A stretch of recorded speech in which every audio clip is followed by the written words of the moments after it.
집중아. 네, 오늘도 하루 큐티로 함께 해야 됐네요. 오늘도 말씀을 통해서 함께 은혜를 나누기 원합니다. 오늘 말씀은 이사야 10장 16절에서 34절의 말씀이에요.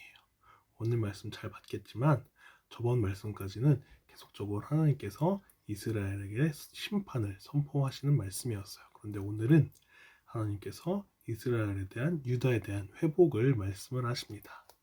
오늘 말씀 잘 보시면 알겠지만 하나님께서 이스라엘을 심판하시는 도구로 아수르라는 나라를 사용을 하셨어요. 원래 아수르는 유다 왕이 도움을 청했던 상대예요. 그런데 오히려 하나님을 의지하지 않고 이방 나라를 의지한 결과로 하나님께서 그 아수르를 들어 사용하셔서 심판의 도구로 사용을 하셨던 거예요. 그런데 오늘 말씀을 통해서 보면은 하나님께서 유다의 회복을 명하시면서 하나님이 도구로 사용하셨던 그 아수르가 오히려 심판을 당할 것이라고 말씀을 전해주십니다. 하나님께서는 이스라엘 백성들, 유다 백성들을 사랑하셨기 때문에 심판만 하신 것이 아니라 결국에는 회복을 명하게 되십니다. 사랑하는 이스라엘 백성들을 괴롭히고 학대했던 아수르에게 결국 심판을 선언을 하시는 거예요. 결국 하나님의 백성들을 공격하고 하나님의 말씀대로 따르지 않는 이방 백성들 역시도 결국엔 심판을 당하게 된다는 그런 말씀이에요. 결국에는 하나님의 말씀을 따르지 않는 자는 어떤 사람들도 어떤 그런 권위나 권력과 강대한 국가더라도 결국엔 하나님 앞에서 무너질 수밖에 없다라는 것을 오늘 말씀은 보여주고 있어요. 그렇다면 오늘 말씀을 통해서 우리는 무엇을 배울 수 있을까요? 하나님은 결국 심판을 하시기도 하시지만 우리에게 구원과 복을 주시고 또 회복을 주시는 그런 하나님이시라는 거예요.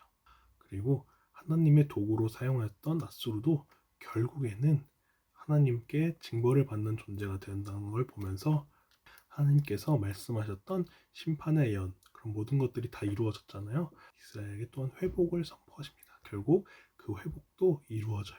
아수르가 결국에는 오래 가지 못하고 다른 나라에 대해서 망하게 되거든요. 아수르는 망했지만 하지만 결국 유다 백성들 그리고 이스라엘 백성들은 계속 살아남아서 지금까지 이르게 된 것을 보면은 하나님의 회복의 그런 말씀이 이루어진 것을 우리가 알 수 있어요. 그런 것처럼 하나님께서 명하시는 모든 것들, 말씀하시는 모든 것들은 결국에는 이루어지게 된다는 거 우리 친구들이 알았으면 좋겠어요. 그래서 우리가 말씀에서 보는, 말씀에서 명하신 모든 말씀들은 결국 이 땅 가운데서 이루어지게 될 것이다 라는 믿음을 가지고 나아갈 수 있을 것 같아요. 그래서 오늘 말씀을 통해서 친구들은 하나님께서 공의에 대해 심판하시기는 하나님이시기도 하지만 결국에는 우리를 사랑하셔서 우리를 회복의 길로 이끄시는 하나님을 바라봤으면 좋겠어요. 그리고 결국에는 하나님께서 말씀하시는 모든 말씀들은 끝내는 이루어진다라는 것을 보면서 우리가 하나님을 의지하면서 이 세상 가운데 살아갔으면 좋겠습니다. 오늘 기도하고 마무리할게요. 하나님 아버지, 오늘 말씀을 통하여서 하나님이 정말 우리를 회복하시는 분이시라는 것을 다시 한번 깨닫고, 그리고 또한 하나님의 모든 말씀이 결국에는 이 땅 가운데서 이루어진다는 것을 다시 한번 바라보게 됩니다. 주님, 우리가 이 세상 가운데서 정말 고난 가운데 있고 힘든 가운데 있을지라도 우리를 회복하실 주님을 믿으면서, 또한 우리를 주님의 길로 인도하실 것을, 주님의 나라로 인도하실 것을, 그 말씀이 이루어질 것을 믿으며 나아가는 우리 친구들이 될 수 있도록 함께 해주시옵소서. 감사합니다. 예수님의 이름으로 기도했습니다. 아멘. 자, 그럼 오늘도 화이팅 하세요. 안녕.